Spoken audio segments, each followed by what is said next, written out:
Pessoal, tudo bem? A gente está aqui em mais um podcast para poder falar hoje da Dona Ana, né, da história de vida dela, da pessoa que ela é, de onde ela veio, de como que ela começou, né, Sueli? Exatamente, gente. Dona Ana é uma pessoa aí que está aí se candidatando como pré-deputada estadual. A gente está aqui hoje que a gente quer que vocês conheçam um pouco dessa mulher maravilhosa que tem uma convivência com a gente. Um pouco do que a gente conhece dela, hoje a gente quer que vocês conheçam também. Vamos lá? Dona Ana, tudo jóia? Tudo. É um prazer estar aqui com vocês. É muito gratificante saber que vocês estão sempre comigo e quer que o pessoal conheça um pouco da minha pessoa. Eu acho que nem tudo é mostrado, né, do jeito que é para ser mostrado. E eu estou muito feliz pelo esse convite que vocês fizeram para a gente estar aqui hoje mostrando um pouco do Dona Ana. Igual eu falei, a gente já conhece você, Ana, mas a gente acha tão importante que as pessoas conheçam você da forma que a gente conhece, sabe? Conheça o seu carisma, conheça a sua história de vida, entendeu? Então, eu acho importante a gente estar fazendo essa conversa aqui hoje. É isso, bom, né? A gente vai começar com algumas perguntinhas pra você, né? Pergunta profunda, você já responde, você responde aí. Eu espero saber responder. Você vai saber responder, né? Eu acho. A gente vai falar um pouco sobre a sua infância, a sua identidade pessoal, e o início da sua trajetória, tá? Ok. Primeira pergunta que eu tenho pra te fazer é: quem é a Dona Ana antes da pré-candidatura? Quem é a Dona Ana antes da pré-candidatura? Dona Ana é uma menina, né, que cresceu em Imperatriz do Maranhão, numa vila que se chama Vilinha, numa rua de 100 metros. Eu conheci. Com os seus irmãos, né? Era a única mulher da casa. Foi criada pela mãe solteira. E casou cedo, né? Passou muita barra quando era criança mesmo. E já foi para o convento. Já passou 6 meses no convento. E quando saiu, decidiu casar cedo para ver se a vida melhorava. Essa é a Dona Ana. Antes da pré-candidatura. Antes da pré-candidatura. Ana, e como que a sua história de vida começou a moldar a mulher que você é hoje? Eu acho que foi depois do meu casamento, né? Eu fui casada durante 13 anos. Antes de eu ser casada, quando eu era criança, eu fui violentada. Infelizmente, o crime prescreveu, não teve como eu não consegui, eu vou falar a verdade, eu não consegui denunciar a pessoa de dentro da família, né? A pessoa próxima, que é o que mais acontece. E quando eu fui casada, eu também me sentia violentada, né? Eu apanhava do marido, tinha 2 filhos, tive 5 gestação, tive 2 perdas. E minha vida foi um pouco complicada durante o casamento, mas eu consegui sair, virar as costas e criar meus filhos, né? Sozinha. Sou mãe solo. Quando eu cheguei aqui, foi porque eu quis mesmo mudar de vida. E eu creio e eu acho que eu mudei de vida. Minha vida é muito melhor do então, que... Hoje meio que você transcreve uma história de superação, né? Hoje a mulher que você é, ela se moldou a partir de muita superação que você passou na sua vida, muita etapa ruim, né? Muita etapa ruim, muita fase ruim na sua vida. Muita mesmo. Eu já sofri com um homem batendo, violentada. Meu último relacionamento, a pessoa ateou fogo na minha casa. Então eu perdi tudo. Eu tive que começar do zero. E eu pensei assim, teve uma época que eu dei depressão, que o meu filho mais novo, né, teve que ser tirado de 8 meses. Que eu pensei, eu ajoelhei e falei, Senhor, eu não aguento mais, eu sou sua serva, eu sou sua filha, me tira dessa vida porque eu não tô aguentando mais. Eu acho que foi aí que começou a minha outra Ana. Eu arrumei um emprego, eu fui operadora de caixa, com 3 meses eu consegui tirar um carro novo. E depois de 2 anos eu vi que não estava legal no Maranhão e que eu queria mudar de vida. Eu queria que meus filhos tivessem uma vida melhor. Hoje eles todos moram comigo e eu que sustentei. Eu falo que o mérito é meu. Isso eu não tiro, não dou pra ninguém. O pai dele não ajudou, não ajuda. E é isso. Eu acho que eu não sei se eu saio desse podcast antes de chorar, não. Hoje vai ser difícil. Tem desse tema que a gente está conversando agora, né? Que é a questão de violência doméstica e violência psicológica, né? Não, tem mais uma pergunta para fazer. Tô falando do tema que a gente está conversando agora, que é a respeito da sua infância, da sua identidade e início da sua trajetória. A última pergunta que eu quero fazer para você é quais que, para você, foram os primeiros desafios que marcaram a sua caminhada? Para você, qual foi o primeiro desafio? O primeiro desafio foi eu esconder quem eu realmente era, né? Porque eu tive que esconder, eu tive que guardar tudo pra mim, eu tive que superar tudo sozinha, eu não tive com quem me abrir, eu não tive atendimentos, eu não tive quem acreditasse em mim. Infelizmente, eu não recebi esse apoio, eu fiz tudo sozinha mesmo. Eu superei tudo sozinha, só com meus filhos. Vou falar no popular, eu comi o pão que o diabo amassou com a bunda. Essa é a realidade. Então, assim, pra mim foi um desafio muito grande. Principalmente quando eu cheguei aqui, que eu não sabia fazer nada. Eu não sabia limpar a casa, eu não sabia fazer nada, é a realidade. Não sabia, eu casei nova e, querendo ou não, meu casamento, fora as agressões que eu sofria, financeiramente meu casamento era bom.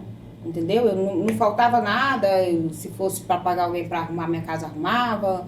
Nessa questão era bom, mas quando eu cheguei aqui que eu tive que trabalhar de diarista, para mim foi um sofrimento. Eu lembro que eu morava na casa de uma senhorinha que eu cheguei em casa com dor nas costas e ela pediu para me deitar na cama e ela subiu em cima das minhas costas.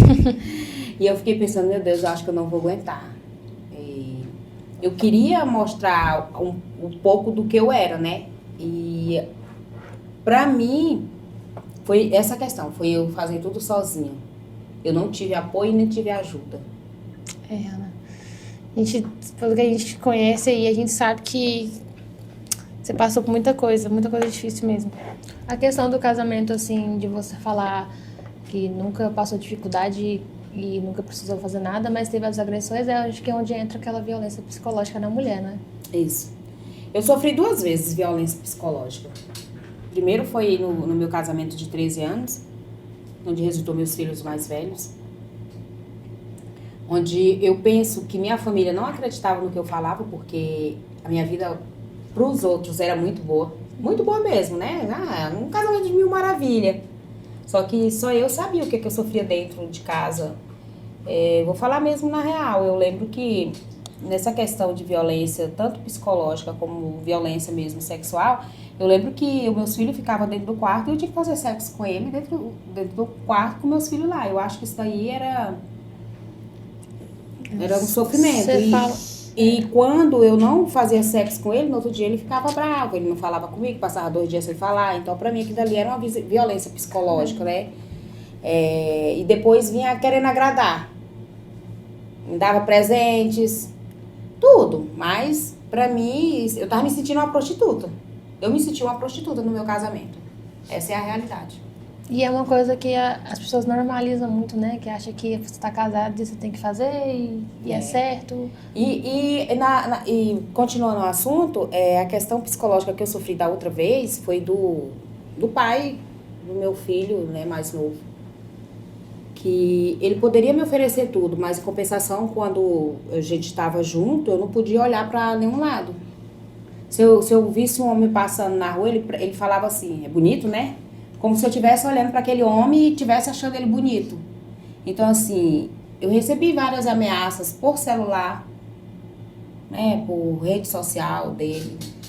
Então, eu guardei isso para mim. Eu não passei para frente.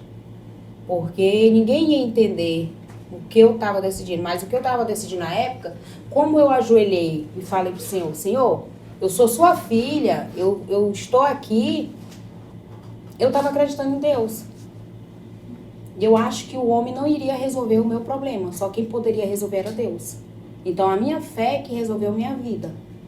Eu penso nisso. Você fala muito dos seus filhos, né? Você tem 3 filhos, né, Ana? Isso. E tem uma adotiva também, uma moça. Qual que foi, assim, o maior desafio de ser a mãe solo depois que tudo isso aconteceu pra você? O O maior desafio era mostrar para eles que eu que estava certa. A única mulher na casa, né?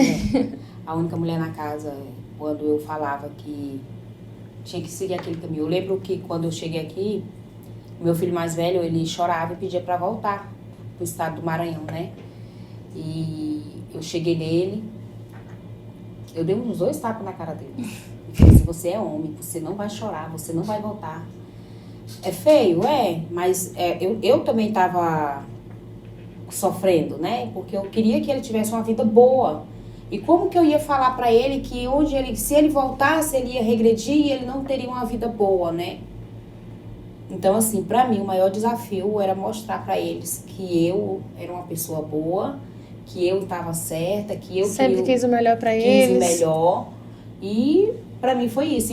E eu sempre falava para ele, você pode limpar um vaso, mas você tem que fazer bem feito. E eu queria que eles dessem valor a isso, porque eu vou ser bem sincera. Quando eu cheguei aqui, que eu fui trabalhar de diarista, mesmo sendo pedagoga, eu sofri preconceito. Eu sentia que eu não tinha esse apoio e o pessoal falava assim, você estudou, por que você está trabalhando de faxina? Uhum. Eu trabalhava de faxina, que era o dinheiro mais rápido que eu iria conseguir. No final do dia eu teria o dinheiro, eu teria como dar comida para os meus filhos. Eu lembro que eu saía às 6 horas da manhã e voltava às 11 da noite. Mas pra quê? Por me fazer 2, 3 faxinas e poder chegar em casa com dinheiro para no outro dia eles terem O que comer. O que comer e a geladeira cheia. Porque pra mim riqueza é a geladeira cheia. Eu também penso assim. Dona Ana também é mãe atípica, né? Conversa com a gente um pouquinho também sobre como é que é ser uma mãe atípica. Eu sofri uma barra. A primeira barra que eu sofri foi na família. Eu lembro que as pessoas da família falavam que o meu filho não era atípico. Ele era... Era falta de disciplina, Era né? falta de disciplina. Uhum. Que eu tinha que bater, que eu tinha que castigar. Que eu tava mimando demais ele. Então, eu colocar isso pra eles, eu aprendi. Eu não vou mentir, eu aprendi com choro. Mexeu muito com a sua saúde mental. Muito. Eu aprendi com choro. Eu aprendi com o neuro dele, que ele disse, não importa o que as pessoas falam, importa o que ele é. Ninguém vai fazer o que deve ser feito por ele, se você não impor que aquilo dali é o jeito dele. E antes de você descobrir, assim, você já tinha uma ideia do que seria, do que aconteceria? Sim, eu já tinha uma ideia. Até porque na faculdade de pedagogia a gente aprende isso, né? Eu creio que Deus me preparou. Uhum. Eu tive 2 abortos, né? Eu tive que induzir, porque eu me arrependo até hoje, né? A gente não pode nem tocar nesse assunto, porque às vezes é um assunto polêmico. Mas eu não sou uma mulher que gesta. Eu sou uma mulher. Entendeu? Eu sou uma mulher, eu sou mãe. Esse mérito eu não tiro. E é muito ruim você perder uma criança, e eu perdi. Então, assim, era muito difícil eu engravidar. E quando eu separei com 6 meses, a primeira pessoa que eu fiquei, eu engravidei. Eu creio que o ambiente muda o meio. Então, assim, a minha gravidez, ela foi complicada pela pressão psicológica que eu sofri do pai do meu filho. Eu sofri muita pressão psicológica. Para ele dar uma pensão pro menino, ele tinha que saber da minha vida. Ele tinha que saber o que eu estava fazendo, se eu tinha macho, que eles falam, né? Ou não, porque se eu tivesse alguém, ele não dava a pensão. Então, eu decidi não aceitar mais a pensão dele, eu decidi excluir ele da vida do meu filho e a minha, porque eu queria viver. Eu não queria mais aquela pressão psicológica. Então, essa questão de eu saber se ele era autista ou não, eu sabia. Eu descobri, ele tinha mais ou menos um ano e meio. A primeira coisa que eu descobri foi que ele tinha TOD. Porque como que uma criança de 1 ano e meio é mal criada, se a criança nasce com o cérebro vazio? Sendo que no meu cotidiano, na minha vida, não tinha pessoas que brigavam todo dia, toda hora e gritavam, né? Pra ser uma coisa que ele usasse como exemplo, né? Pra ser uma coisa que ele usasse como exemplo. Não, ele nasceu daquele jeito, ele era agoniado, ele nasceu com o estômago incompleto, ele nasceu com intolerância à lactose, então eu tive que ter aquele cuidado a mais com ele. Uhum. E aí, quando eu descobri da pior forma possível, eu lembro que eu estava dando de mamar e eu já sabia que o médico ia dizer o que ele tinha. E eu chamei minha mãe para ir comigo, porque eu já sabia dar resposta. Eu chamei ela e eu cheguei num neuropediatra e ele fez um exame lá da cabeça dele, embora o autismo não saia em exames, né? E ele falou assim, eu dei o de mamar pra ele tinha 2 anos na época. Por que você tá dando de mamar? Você não pode fazer isso, você tem que criar a autonomia do seu filho. Falou assim mesmo, bem ríspido. E ainda mais agora que que deu pra ver no exame que ele tem falta de oxigênio no cérebro. Tudo pra ele vai ser retardado. Aquilo ali foi um baque, não por ele já me falar, porque eu já sabia, foi pelo jeito que ele falou. Então, assim, ele demorou a falar, ele demorou a andar, né? Ele era agoniado. E aí eu fiz os 10 exames, né? Os 10 testes na PAI. E eu tive o melhor atendimento aqui. Quando você veio pra cá com ele? Quando eu vim pra cá. Isso foi em que ano, Ana? Você veio 2018. No dia 10 de janeiro de 2018. Que eu vim pra cá. Isso ele já tinha 1 ano que você falou? Não, aí o que acontece? Ele já tinha 3 anos. E aí eu cheguei primeiro aqui, trouxe os maior e ele ficou com uma moça que eu devo, vou falar a verdade, eu devo minha vida pra ela. Porque o meu filho é minha vida. E ela cuidou dele, ela cuida como se fosse dela. E eu tive, a minha base foi ela. Né? A minha base foi a família dela, porque a família dela era uma família de exemplo, com o pai, com o irmão. Não que uma mãe solo não seja exemplo, mas o pai era presente, né? Porque tem muitas vezes que tem um pai, mas o pai não é presente, deixar a mãe cuidar e fazer tudo, né? O esposo dela, que hoje meu filho chama de pai, ensinou ele a ler, ensinou ele a usar o banheiro, ensinou ele a se vestir, ensinou ele a andar. Então, assim, a minha base foi ela. Eu agradeço muito e eu sei que muitas mães atípicas não têm essa base. Tá certo, Ana. Pra falar em mãe atípica, Ana, você sentiu na pele, né, o que muita mãe atípica hoje sente e fica em silêncio, né? Eu assisti esses dias no TikTok a uma moça de Bacabal, Maranhão. Ela é atípica, é mãe atípica, ela tem um filho de 6, 5 anos e tem uma bebezinha agora. E aí ela falou assim, eu tenho 23 anos e minha vida acabou. Eu não vou romantizar isso, eu não vou. Mas eu sei que minha vida toda vai ser pra ele. A minha vida toda, porque eu sofro em pensar em morrer. Como que eu vou deixar ele? Quem que vai cuidar? Se ele vai conseguir sobreviver sozinho no mundo. Esse é a moça do vídeo que falou isso? Não, aí ela falou o seguinte, ela disse que a vida dela já tinha acabado, né? E que muitas pessoas falavam que por causa de R$1.200 que ela recebia, ela ficava com o filho. Ela falou assim, quem sã consciência vai ficar com a pessoa que não deixa você descansar 24 horas, não deixa você tomar banho, não deixa você fazer isso, não deixa fazer aquilo, por causa de R$1.200. Muitas pessoas pensam que é isso, né? Porque querendo ou não, a gente sabe que a criança, tipo, ela tem um direito, né?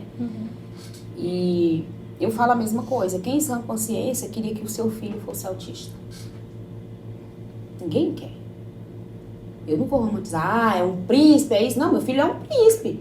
Meu filho é meu filho, é eu que tenho que defender ele, é eu que tenho que chamar ele de bonito, é eu que tenho que dizer que ele é normal. Entendeu? Então, assim, eu não posso romantizar isso, nunca vou romantizar isso. Então, mas é cansado. A gente cansa. A gente quer dormir, a gente quer comer, a gente quer tomar banho, a gente quer sair, a gente quer poder namorar, a gente quer poder viver. Mas, meu filho hoje tem 10 anos, ainda hoje ele dorme comigo. Meu filho tem 10 anos, ele não sabe usar o banheiro, vou falar a verdade, ele não sabe fazer a higiene pessoal sozinho. Se ele tá na escola, ele quer fazer suas necessidades fisiológicas, a diretora, a coordenadora tem que chamar um de nós. Quem que quer isso para um filho? Eu sinto isso na pele, eu já senti na pele de eu estar andando com ele dentro do ônibus, ele chorando porque ele queria um balão e a mulher perguntou por que eu não disciplinava ele. Eu vou ser bem sincera, minha vontade era de pegar a cara daquela mulher e disciplinar ela. E não ele. Porque ela não sabe, a vontade era de subir em cima dela e falar a real pra ela. O que você tem a ver com isso? Só que eu não fiz Porque o neuro dele falou o seguinte, que nós não poderíamos ter uma família que brigasse, uma família que tivesse violência, porque o Todd, ele é violento. E se ele não for cuidado, tratado, porque ele não tem cura, a gente tá criando um marginal. Uma criança que vai colocar uma bomba dentro da escola. Então, lá em casa, a gente procura não ter isso por causa dele. Porque se tiver na frente dele, eu fico com medo dele aprender, a força dele é maior. Então, assim, eu já senti muito isso, já senti preconceito demais por não disciplinar ele. Eu não tenho que disciplinar ele, a pessoa que tem que aceitar que ele é autista. Essa é a realidade. Você falou certinho. Para a gente encerrar esse tópico de mãe atípica, eu tenho uma pergunta que você vai saber responder e eu tô doida pra ouvir sua resposta. Na sua visão, o que falta para as mães atípicas, né, terem mais apoio, respeito e dignidade hoje? Para as mães atípicas. Falta o poder público entender que ser mãe atípica é cansativo. Falta o poder público entender que as crianças que são autistas, ela precisa de um acompanhamento. E nós não devemos provar 24 horas para eles que nossas crianças são autistas. Falta mais políticas públicas para as crianças autistas, falta mais políticas públicas para as mulheres, para as mães atípicas. Nós não temos psicológico para viver e nós não temos psicólogos para nos atender. Eu ir atrás de um psiquiatra não quer dizer que eu sou doida. Eu tô querendo não ficar doida. Infelizmente, na nossa cidade, não tem psiquiatra suficiente para atender as mães que são atípicas. Não tem psicólogos para atender as mães. Aí eles falam assim, mas lá naquele núcleo de saúde mental, eu estava com a psicóloga lá e ela saiu e depois vai para uma roda de conversa. Eu não quero uma roda de conversa. Eu não quero expor o que eu estou passando, porque a gente já tenta provar todos os dias o que a gente está passando para a sociedade. Então, para que eu vou para uma roda de conversa? Eu quero conversar com um psicólogo, eu quero ter um atendimento especial, porque eu preciso. Porque a gente é cansada, a gente vive, a gente sobrevive. E falta isso no poder público, falta mais investimento e falta eles entender que a gente necessita dessa ajuda.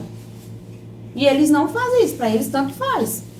Ana, com toda essa sua trajetória de dor, trabalho, superação, como que você se aproximou de causas sociais, projeto social? O que te fez chegar onde você tá hoje para querer ajudar outras pessoas? O vazio que eu sentia. Porque eu vivia essas violências e eu não mostrava realmente quem eu era. E não tinha apoio, né? Não tinha ajuda? Eu não tinha apoio, não tinha ajuda. Então, quando eu cheguei aqui, que eu fui lá, coloquei meu filho no projeto social, que se chamava Jovens Estrela, que eu vi dois jovens, né, na época, treinando as crianças, não cobrava nada, e eu pensei assim, nossa, tem tanto problema, e por que eu não posso ajudar com o conhecimento que eu tenho? E foi aí que começou a minha trajetória social, eu tentar ajudar as pessoas, tentar ajudar as mulheres a sair de uma vida de escuridão. E foi aí que você entendeu que a sua história não era mais a sua, era de milhares de mulheres, não era? Isso, de milhares de mulheres, porque é difícil falar, né? A gente tem que falar que...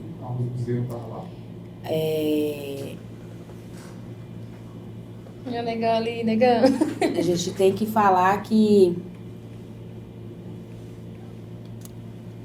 do que acontece, né? E é difícil a gente falar para a família, é difícil a gente falar para os pais, para as mães, para a mãe da gente, e a gente guarda muito isso pra gente, porque a gente pensa assim, foi eu errei, a culpa foi minha, se hoje meu casamento não tá certo porque eu não fui uma mulher sábia, se eu não tenho uma vida boa porque a escolha foi minha. Então, assim, hoje, para mim mostrar para essas mulheres que elas não estão só, eu tenho que contar um pouco da minha história e mostrar para elas que tudo tem uma solução, tudo tem um jeito, tem pessoas que passou pior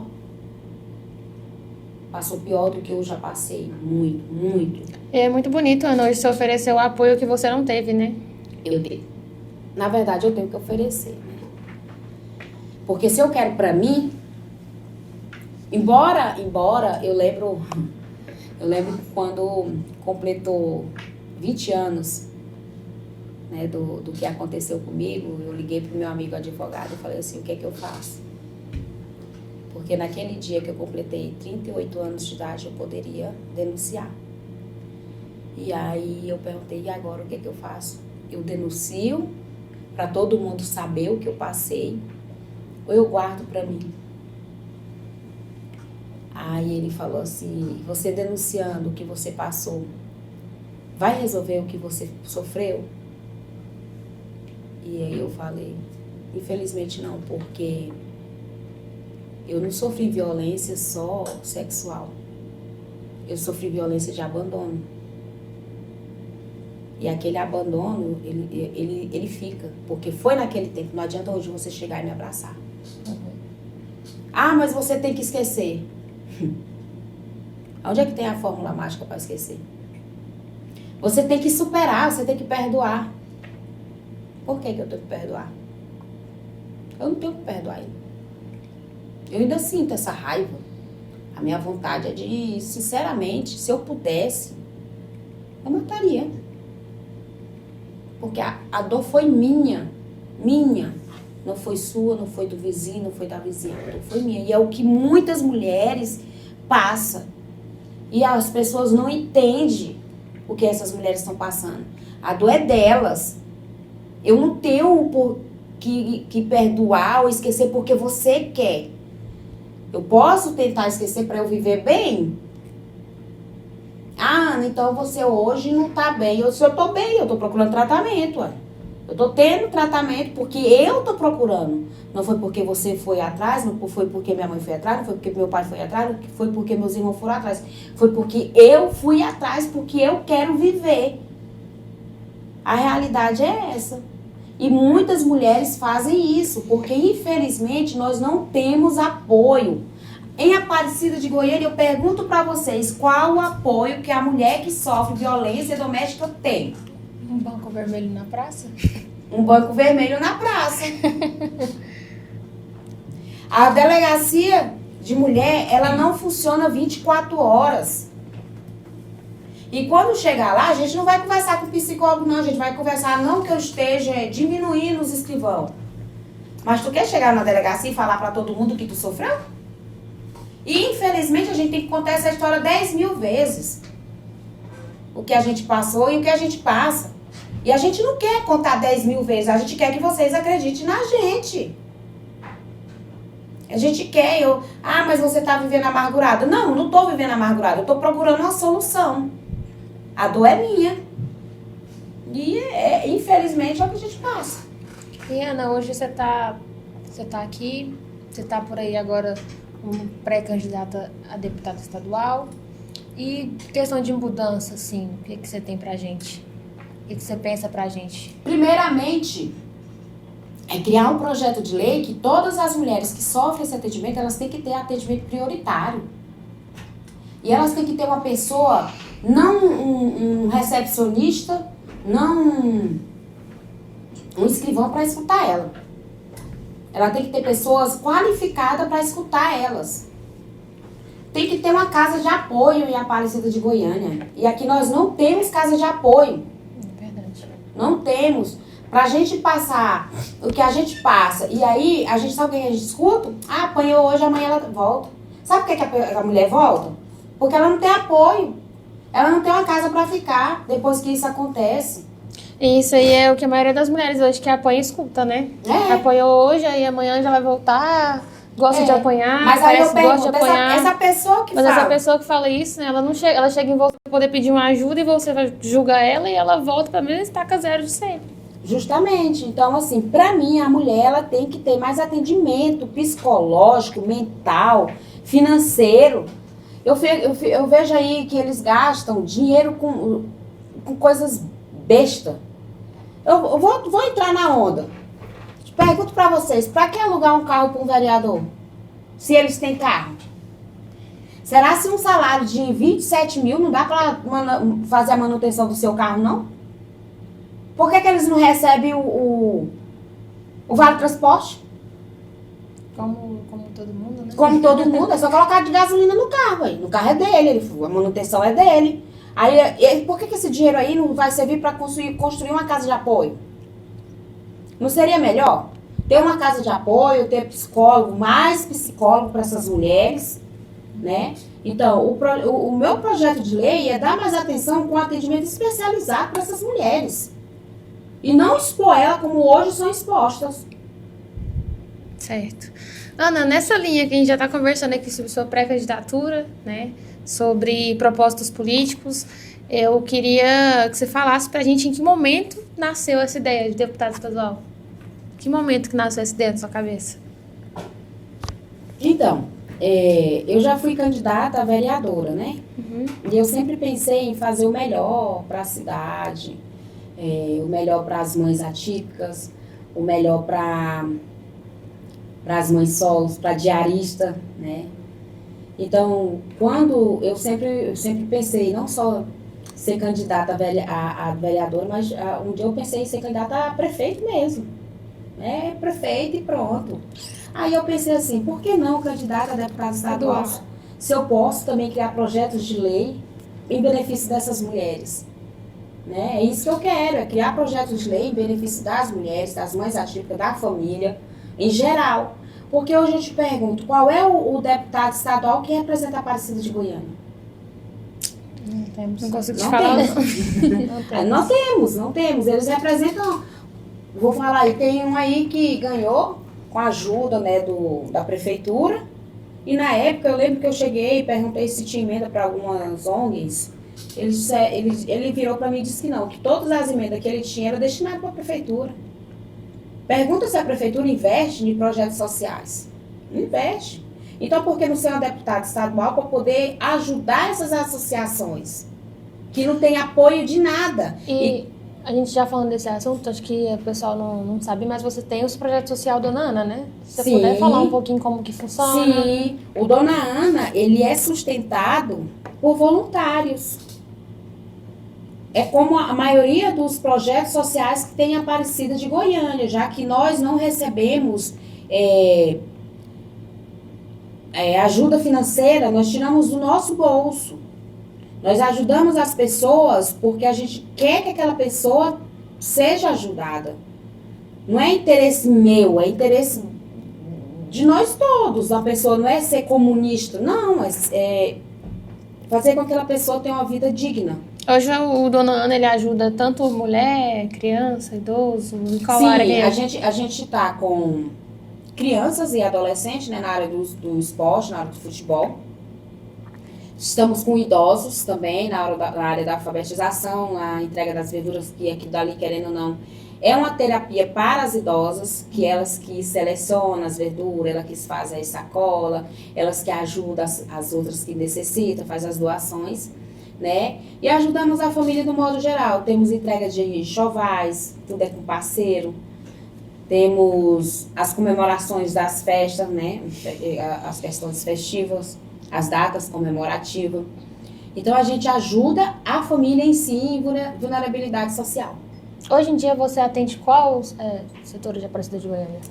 Nós estamos com mais de 10 setores de Aparecida, né? Rosa dos Ventos, Itamaraty, Independência Mansões, Jardim Riviera, American Park, Mansões Paraíso, Itapuã, Vale do Sol, Marília Mendonça. Acho que eu estou esquecendo algum, mas é muito. É muito. Certo, Ana. Ser eleita, né? Hoje. Que voz que você quer levar para a Assembleia? A voz da mulher. A voz da mãe atípica. A voz da mulher que sofre violência doméstica. não desrespeitando nem desvalorizando os homens, mas a voz da mulher que ela pode sim, ela ser o que ela quer. Ela pode estudar, não sei se eu me apresentei direito, mas eu sou graduada em pedagogia, pós-graduada em gestão educacional e estou fazendo uma pós de neuropsicologia, para me entender melhor os problemas de hoje em dia. Então, assim, a voz que eu quero levar é mais atendimento para essas crianças especiais. Essas crianças atípicas, essas crianças autistas, que infelizmente a gente não chegou nem 10% do que poderia ter para ela e oferecer para elas. Porque eu acho que se uma mãe vê seu filho sendo bem atendido, ela vive melhor e descansa mais. É isso que eu quero levar para dentro da... Acho que se a mãe tiver o apoio que ela precisa, né? Isso. Hoje ela já É isso. tá respirando mais tranquila. Ana, pra gente não dar uma encerrada, mas assim, qual é a principal mensagem que você quer deixar para quem vai conhecer a sua história através dessa entrevista nossa? Pessoal, eu sou brigona? Sou. Às vezes eu sou autoritária, sou. Mas o que eu tô passando para você, o que eu quero passar é a força que eu tenho. A força de superação que eu tive que ter, né? Eu casei com 16 anos, tive filho aos 17, sofri violência doméstica. Depois eu sofri agressões psicológicas, eu tive minha casa incendiada. Depois eu tive depressão, depois eu tenho um filho autista que, infelizmente, é a realidade. Ele vai depender de mim pro resto da vida. Eu não tenho direito de adoecer. Eu não tenho direito de chorar, eu não tenho direito de reclamar, eu não tenho direito de gritar. Então, às vezes, o que eu posso estar passando para você é uma pessoa que seja... não é agressiva, é outra palavra que a gente vai usar, mas uma pessoa autoritária. Não é, eu não sou autoritária. Eu reconheço, eu respeito a pessoa, eu escuto a pessoa, mas eu não tiro o mérito que eu tenho hoje de ser uma mãe atípica, de ter conseguido tudo de novo, de ter meus filhos já crescidos.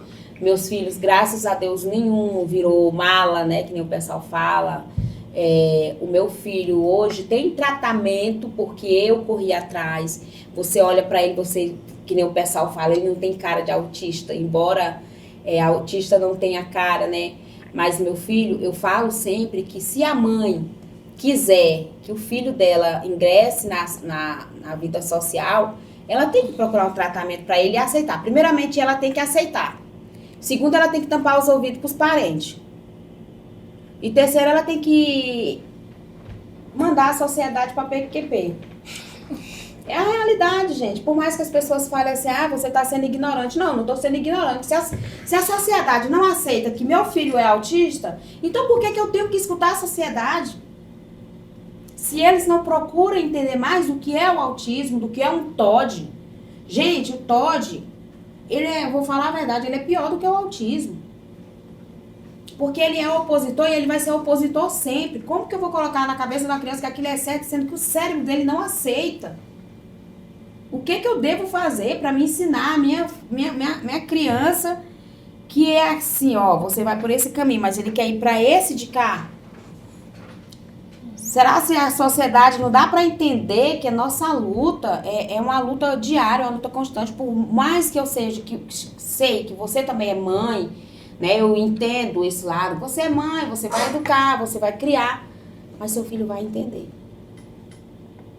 O meu filho autista, para ele entender, vai custar muito. Ana, então você vai defender só as mães autistas? Não, eu vou defender a mulher.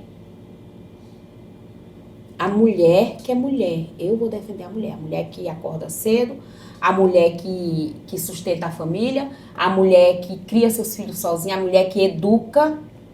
A mulher. Independente do gênero, como é que fala, que ela escolhe para se relacionar. Eu acho que tudo tem que ter respeito.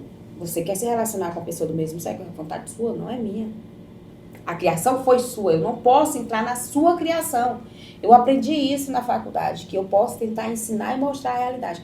Mas eu não posso entrar numa criação de uma criança e dizer assim, sua mãe está errada. Eu não posso fazer isso, porque ela tem a criação dela. Mas eu posso tentar mostrar que tem um caminho que é mais fácil e que é melhor. Essa é a realidade. Então a gente está chegando aí com uma mulher que está trazendo força, né? Que já sentiu na pele o que é pressão, o que é sofrimento, o que é trabalho, o que é ser uma mãe solo. Essa é a dona Ana, não é?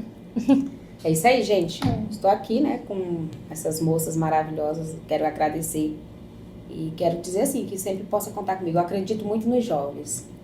Eu acredito, não é clichê de falar sempre assim, o jovem é o futuro da humanidade. Mas é verdade. É a realidade. Hoje você é jovem, amanhã você é adulto.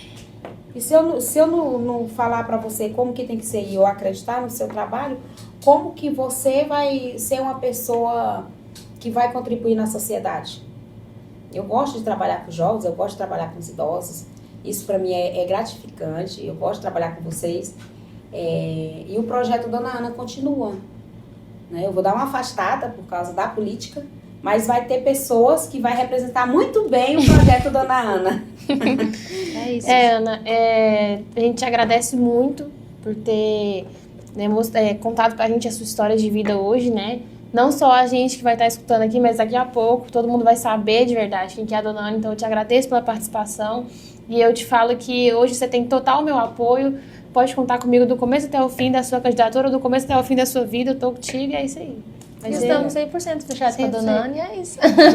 Eu queria passar mais um pedacinho de história para vocês que me vê no WhatsApp, no grupo de WhatsApp, que me acha que eu fico confrontando a prefeitura, que eu não sei de nada, que eu não tenho estudo.